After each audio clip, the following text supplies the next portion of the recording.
Bonjour les amis et bienvenue dans une nouvelle vidéo consacrée à l'Olympique Lyonnais et notamment le match de Nice, à Nice plus exactement, qui aura lieu dimanche en prime time. Espérons que on aura l'air un peu moins ridicule que lors du dernier match, mais ça ce n'est pas garanti. Et évidemment la conférence de presse de Laurent Blanc était très attendue puisque ses dernières prises de parole avaient un petit peu stupéfié tout le monde. Alors certains ont été choqués, mais je crois qu'il y a des gens qui se choquent pour pas grand-chose. Moi, je l'étais pas plus que ça, parce que je comprends sa frustration. Et surtout, il a expliqué un petit peu, on va dire, ses sorties récentes. À mon avis, maladroites, parce que s'il y a des personnes qui les ont mal prises, c'est qu'elles sont maladroites, mais il y a quand même une stratégie derrière. Alors dimanche face à Virginie Saint-Silly, elle-même a reconnu dans une émission sur l'équipe TV qui lui a parlé après en disant qu'il avait été un peu vexé de sa question, et en fait elle lui a dit mais vous avez une équipe talentueuse, comment ça se fait que vous n'y arrivez pas? Et en fait elle a expliqué que quand elle a posé la question, le vous c'était un vous collectif, c'est-à-dire avec un vous l'équipe, et pas vous Laurent Blanc. Donc lui il l'a pris en vous Laurent Blanc, en gros mais t'as une super équipe, donc qu'est-ce qui ne va pas? Donc lui il a pris la mouche et il a dit dans ce cas-là c'est l'entraîneur, et bon moi je comprends ce qu'il veut dire. Il veut dire écoutez, si à l'heure actuelle le seul problème de l'Olympique Lyonnais et ce qui empêche à l'Olympique Lyonnais de gagner c'est l'entraîneur, il faut changer l'entraîneur. Bon, d'ailleurs, dans la foulée, il dit que lui, il ne veut pas démissionner, il ne veut pas partir. Je pense que ceux qui ne comprennent pas ce langage-là ne comprennent pas que Laurent Blanc a été champion du monde comme joueur, qu'il a été champion de France comme entraîneur avec deux clubs différents. On pourra dire que c'était facile avec le PSG, ça l'était beaucoup moins avec Bordeaux. Et que c'est quelqu'un qui a de l'ego. Et c'est tout à fait normal, de toute façon on ne réussit pas sans ego. Et je pense que ce qui le fout en l'air, c'est que après des débuts extrêmement difficiles, quand il prend la suite de Peter Bosz, qui lui-même était totalement lessivé, quoi qu'on en dise, la deuxième partie de saison, au moins sur le plan comptable, est bonne. Et donc vraiment, il espérait qu'avec le mercato, on allait changer les 2-3 trucs qui n'allaient pas, donc son fameux numéro 6, plus d'expérience, plus de dimension athlétique dans l'équipe, que John Textor lui a dit, et lui, je pense qu'il en veut énormément à Textor, de ne pas avoir passé la DNCG, parce que dites-vous bien que le comportement de Textor vis-à-vis de la DNCG, tout le monde le connaît au club, et je pense qu'il y a beaucoup de gens, y compris d'ailleurs Mathieu Louis-Jean, qui lui en veulent, d'avoir très très mal géré la DNCG, parce que l'Olympique Lyonnais avait les moyens financiers de faire un recrutement, alors pas extraordinaire, mais en tout cas qui corresponde aux attentes de Laurent Blanc. Par exemple, là, on se bataille avec le Betis Séville, mais le Betis Séville, si on n'est pas encadré, on arrive, on leur pose 15 patates sur la table, et le mec, Guido Rodriguez, il est là déjà depuis 2 semaines. Donc je crois que c'est ça qui lui fout les nerfs, c'est que lui, contrairement à ce que beaucoup pensent, il a envie de réussir avec l'Olympique Lyonnais. C'est une question de fierté pour lui. Je pense qu'il est convaincu d'avoir une bonne équipe quand elle est au complet. Et si on a renforcé les quelques postes qui étaient en difficulté, le latéral droit s'est fait avec Mata. D'ailleurs, on a appris aujourd'hui que Mata pourrait jouer le match. Ce n'est pas encore une certitude, mais il s'entraînait toute la semaine avec l'équipe. Donc peut-être sera-t-il là. Il voulait un milieu défensif, il voulait un ailier, et globalement plus de physique, plus d'expérience. Et il voit des Maitland Niles arriver, il voit des Skelly Alvero. Alors oui, d'accord, il y a de la taille, mais enfin bon, Ligue 2, jeune joueur, on ne sait pas du tout ce qu'il vaut. Il voit le défenseur irlandais O'Brien, il se dit qu'est-ce que c'est que ce mec? Bref, on lui dit on t'amène des joueurs. Et finalement, ils ne correspondent pas du tout à ce qu'il attend, puisque ce sont des jeunes joueurs qui n'ont aucune expérience de première division. Donc je comprends sa frustration. D'ailleurs, Maitland Niles, certains s'offusquent. Comment ça, il veut un 6 alors qu'il a un 6? Maitland Niles a reconnu, d'ailleurs, puisque c'est lui qui est passé en première en conférence de presse, qu'il n'était pas du tout prêt à jouer 90 minutes et qu'il faudrait du temps. si vous avez le courage, revoyez l'entrée de Maitland Niles lors du dernier match. Le gars, il a couru moins que moi devant ma télé pendant ce match-là. Donc je pense qu'il faut se calmer avec Maitland Niles. Ce sera peut-être un bon joueur, je n'en sais rien, mais en tout cas, ce n'est pas le cas. Il doit faire aussi donc avec des blessés. Alors ça, il y a peut-être un petit problème aussi avec la préparation physique, parce qu'il y a beaucoup de joueurs qui se sont pétés aux ischios. Il voit aussi que des joueurs ont la tête retournée parce qu'il y a plein de rumeurs de transfert autour d'eux, comme Barcola et Tagliafico, et avant eux, Lukeba. On lui dit on va garder nos jeunes joueurs, finalement Lukeba s'en va, il est obligé d'aligner Caleta, Tchar et Diomandé. Croyez-moi, je ne pense pas que ce soit, à son point de vue, un progrès en défense centrale. Donc moi je comprends sa frustration totalement, et donc il a dit pendant cette conférence de presse aujourd'hui que en fait ses sorties c'est être combatif, c'est faire prendre conscience à la direction qu'il y a besoin absolument d'améliorer l'équipe, qu'il faut se manier le cul, parce que pour le moment, hormis Mata, alors espérons Nuama. De son point de vue, l'équipe n'est pas du tout améliorée. Regardez en défense centrale, on vous a promis de transférer Diomandé et de garder Lukeba. Au final, on garde Diomandé et on transfère Lukeba. Alors bon, moi j'ai des réticences sur Lukeba, mais quand même, il est meilleur que Diomandé. Ça, je crois que tout le monde sera d'accord. Donc tout ça, écoutez, il le place devant la place, il le met devant la place publique. Ça déplaît à certains. Certains disent, écoute, t'es payé, tu fais ce que tu fais ce que tu dois faire avec le salaire qui est le tien. Et t'arrêtes de te plaindre. Non, moi je ne suis pas d'accord. Je ne suis pas d'accord. Laurent Blanc, on lui a promis des choses. Quand on garde Laurent Blanc, parce que John Textor, il pouvait virer Laurent Blanc. Maintenant, il ne peut plus le faire à cause de la DNCG, mais il pouvait le faire au mois de juin. Il pouvait le faire au mois de juin, dire voilà, on repart sur un nouveau projet. Laurent Blanc a fait un super travail en deuxième partie de saison, mais on a d'autres projets. Patati patata. Il allait chercher Bruno Lage. Et il arrêtait de nous casser les pieds. Il a choisi de garder Laurent Blanc. Donc si vous le gardez, vous savez ses attentes. Et d'ailleurs, ces attentes ont été discutées entre Blanc et la direction et les recruteurs. Donc je veux dire, Blanc, il demande, il ne voit pas arriver. Et en fait, il sait très bien que l'équipe telle qu'elle est aujourd'hui, lui est responsable jusqu'à un certain point de ce qui se passe sur le terrain.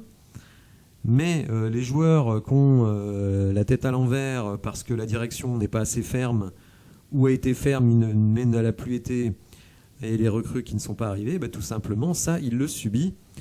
Et puis un peu de malchance avec énormément de blessures ou alors un problème de préparation physique. Bon, après cette introduction interminable, on va aborder donc les points qui ont été vus pendant la conférence de presse.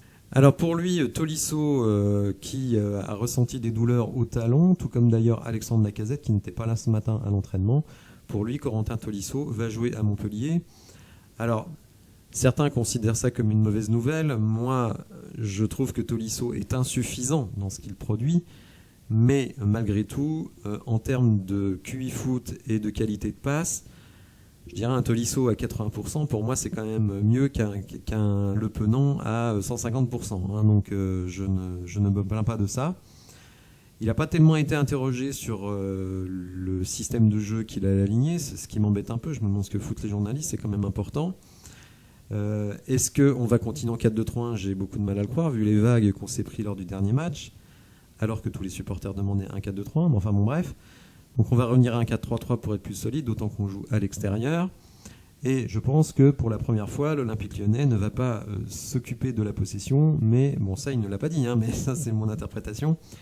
L'Olympique Lyonnais va plutôt jouer en contre, en comptant sur la vitesse, notamment de Barcola, peut-être de Jeffinho, je ne sais pas exactement quelle équipe sera alignée, de Ryan Cherki, qui n'est pas un roi de la vitesse, mais en tout cas qui peut distiller d'excellents ballons aux flèches. Nuama, pour le moment, la situation, au moment où j'enregistre la vidéo, n'est pas officialisée. Donc, il y a peu de chances quand même qu'il soit là dimanche. Donc, Tolisso et Lacazette ont ressenti des douleurs au talon. Alors, selon Laurent Blanc, c'est parce que les terrains sont très durs du fait de la chaleur extrême à Lyon. Hier, d'ailleurs, on a battu un record de chaleur, je crois quasiment 41 degrés, donc un truc de fou. Moi, je n'habite pas à Lyon, donc... je ne souffre pas de cela, mais je peux comprendre que c'est difficile pour les joueurs, et notamment la qualité des terrains très asséchés. Donc Tolisso sera là, Lacazette évidemment suspendu pour 2 matchs, vous l'avez sans doute suivi. Et pour le remplacer, eh bien écoutez, Laurent Blanc dit remplacer Lacazette, ce ne sera pas forcément une personne, ça peut être aussi une réponse collective. Mais je ne l'ai pas senti du tout sûr que ce soit Amin Sarr qui débute le match. Alors qu'a priori, on pourrait penser que ce sera Amin Sarr, mais dans ses propos, je n'ai pas eu le sentiment que ce soit le cas. Donc, il attend aussi un meilleur Barcola, même s'il n'est pas dur avec Barcola. Il dit et mettez-vous à sa place, un jeune joueur qui voit des très gros clubs s'intéresser à lui. Ça lui met une pression, ça lui mange un peu le cerveau. Il essaye de parler avec lui pour essayer de lui dire mais ne t'en fais pas pour des choses que tu ne maîtrises pas, puisque maintenant en fait le sort de Barcola il est entre les mains du PSG et de l'Olympique Lyonnais. Pour le moment, l'Olympique Lyonnais ne veut pas le laisser partir dans les conditions qui sont proposées par le PSG. Donc, en gros, il lui dit, mais occupe-toi du terrain. Bon, après, c'est pas facile. Parfois, vous avez des choses qui vous perturbent. Vous avez beau essayer d'en faire abstraction. Malheureusement, elles sont dans un coin de votre tête. Je pense qu'on aura un meilleur Barcola après le 1er septembre. Puisque le 1er septembre, ce sera le dernier jour du mercato. Mais il dit aussi, attendez, l'Olympique Lyonnais, c'est pas la seule équipe qui voit de ses joueurs, on va dire, sollicités. Donc il faut faire avec. Ça fait partie du boulot d'un footballeur pro et d'un staff. Évidemment, il n'a pas du tout envie de voir Barcola partir, mais je pense que moralement, il est préparé à ce que ça puisse arriver.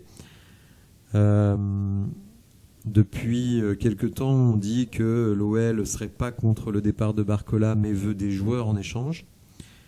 Le problème, c'est que les joueurs qui pouvaient intéresser éventuellement l'OL à Paris, notamment Abdou Diallo, le défenseur central, sur lequel on était avant qu'il ne signe à Paris d'ailleurs, et le jeune Lemina, qui avait été très très bon en match de préparation avec le PSG, le frère de Mario Lemina. Ces joueurs-là sont déjà partis ailleurs. Et les autres, on va dire, restants, n'intéressent pas du tout l'Olympique Lyonnais. Donc, je crois, c'est ce que je dis depuis le début de l'été, que Barcola ne partira pas. Alors, c'est intéressant parce que je pense que le mot chouineur est revenu à la mode.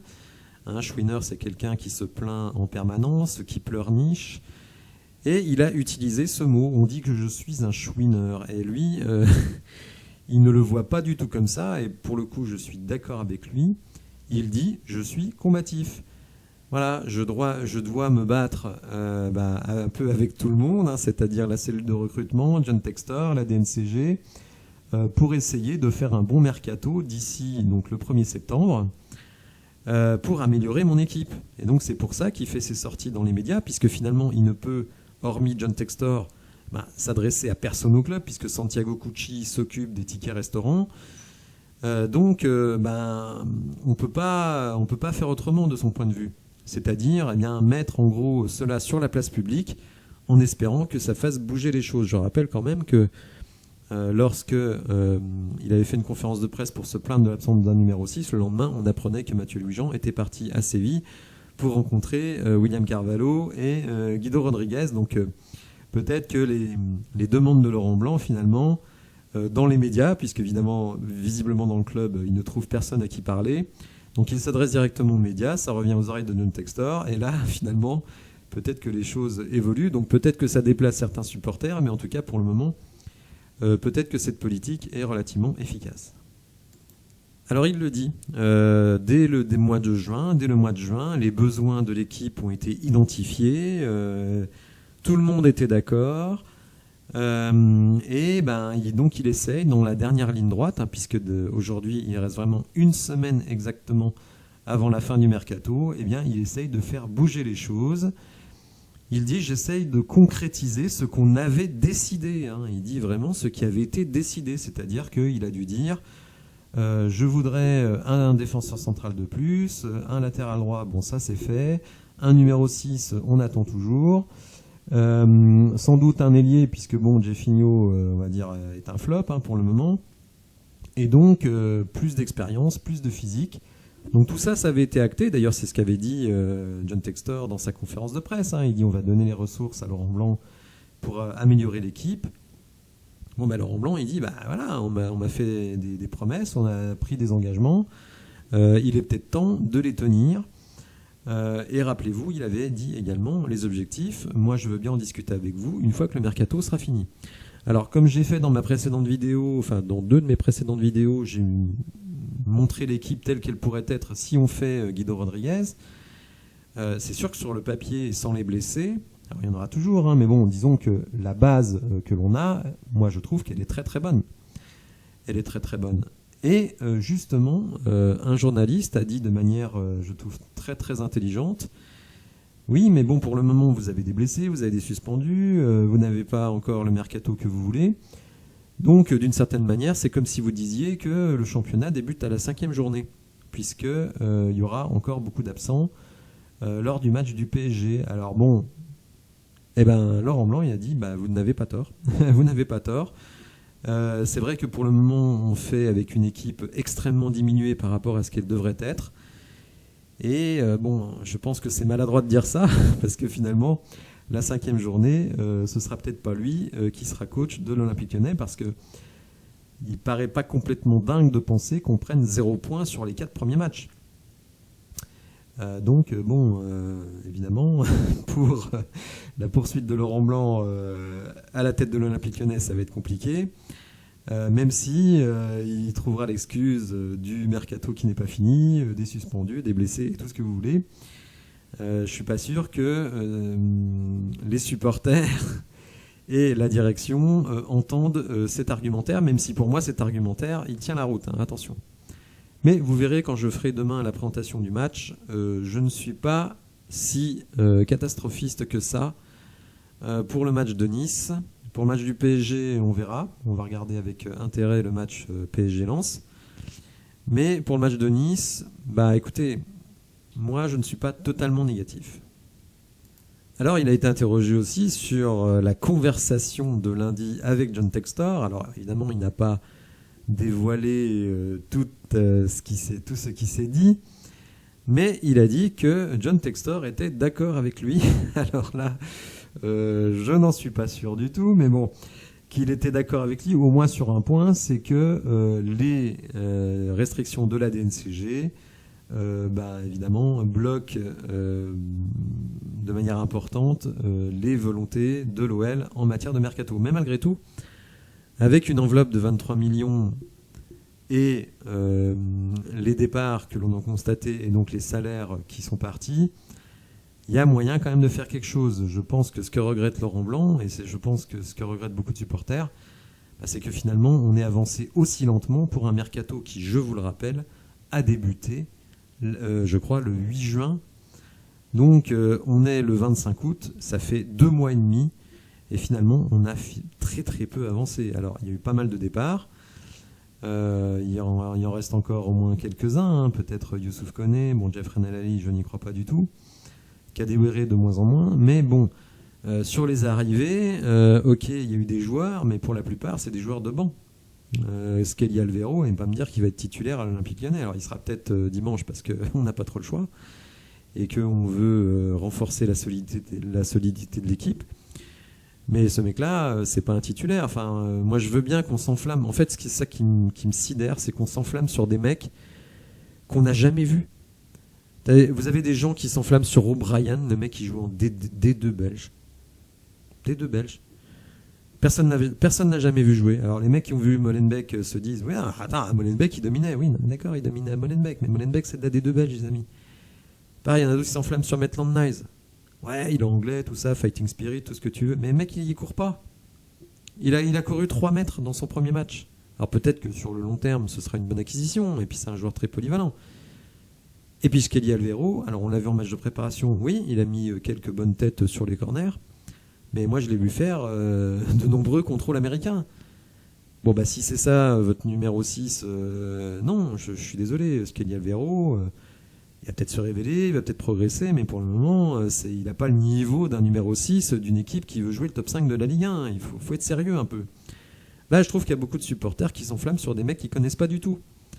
Nuama, gros potentiel, belle pépite, mais il vient du championnat du Danemark, 19 ans. Donc restons calmes les amis. Moi je comprends que Laurent Blanc, il veut des mecs référencés. Et là, tous les mecs qui sont arrivés, hormis Mata, bah, ce sont des mecs qui ne sont pas du tout référencés. Ce sont des paris, ce sont des potentiels, mais si vous voulez vraiment améliorer l'équipe, il faut des joueurs référencés. Et force est de constater que ces joueurs-là ne le sont pas. Alors, comme je l'ai dit, si on fait Guido Rodriguez ou un autre numéro 6 de ce niveau, même si ça me paraît difficile d'en faire un autre, et que Nuama se révèle, franchement, bien, je dirais, bon mercato, puisque Mata améliore l'équipe à son poste. Bon, en défense centrale, c'est pas Gégène, hein, Kaletachar, Diomandé, Mamadou Sarr, forcément, il y a une baisse de qualité, hein, ça c'est une évidence. Espérons rapidement le retour de Lovren, qui a peut-être plus d'affinité avec Kaletachar, puisqu'ils ont joué tous les deux en équipe de Croatie. Alors une très bonne question aussi qui a été posée par les journalistes, parfois il y en a des bonnes, parfois il y en a des mauvaises, mais celle-là était très bonne. Le journaliste dit, avec un milieu de terrain, on va dire, qui manque d'impact, avec une défense encore un peu expérimentale, est-ce qu'il est possible de continuer à jouer aussi haut que fait l'Olympique Lyonnais ? Donc, je trouve que c'est une très bonne question, puisque c'était une des choses que personnellement je reprochais à Peter Bosz. Et on se rend compte que Laurent Blanc fait un peu pareil. Alors il dit oui, on peut le faire. Les buts qu'on prend contre Montpellier, certes, c'est sur du jeu de transition, mais c'est sur des coups de pied arrêtés, notamment des corners. Et donc, carrément, il dit, écoutez, il faut qu'on prenne beaucoup moins de risques sur les corners. De toute façon, on ne marque jamais sur corner, donc autant sécuriser la transition après les corners plutôt que d'essayer de marquer sur corner, puisqu'on ne le fait jamais. Donc, effectivement, le calcul risque de marquer, risque d'encaisser des buts, pour le moment, il nous est largement défavorable. Donc, autant préserver notre but. Faut quand même voir que dans les 2 derniers matchs, on prend 2 buts à cause de Ryu. Et donc, on démarre le match au bout de 10 minutes, un quart d'heure, avec déjà un but dans le cornet. Sachant qu'en plus, on a du mal à marquer, évidemment, on ne se met pas dans les meilleures situations. Le problème, c'est qu'à l'heure actuelle, vous n'avez rien derrière Ryu, si ce n'est des jeunes joueurs, qu'on ne peut pas lancer aujourd'hui, vu la tension qu'il y a autour de l'Olympique Lyonnais. Alors il a été également interrogé sur Ryan Cherki, mais il dit à peu près toujours les mêmes choses sur Ryan Cherki, c'est-à-dire gros talent, joueur qui déstabilise l'adversaire, mais qui au final manque d'efficacité, et ça on ne veut pas lui donner tort. Rappelez-vous son occasion face à Strasbourg sur une bonne passe d'Amin Sarr, et Ryan rate son contrôle alors que vraiment normalement on devrait avoir but sur cette action. Il faut que Ryan Cherki soit beaucoup plus efficace. Pour le moment, il ne l'est pas. Et on a terminé donc la conférence de presse. Bon, il avait l'air de se faire chier, très sincèrement, Laurent Blanc.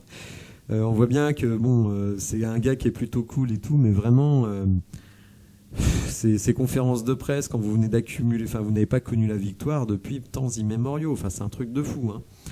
Et donc évidemment pour lui c'est une souffrance de venir en conférence de presse. Vous êtes content d'aller en conférence de presse quand vous avez gagné des matchs. Là il ne le fait que sur des trucs négatifs, donc je pense quand même que ça doit lui peser.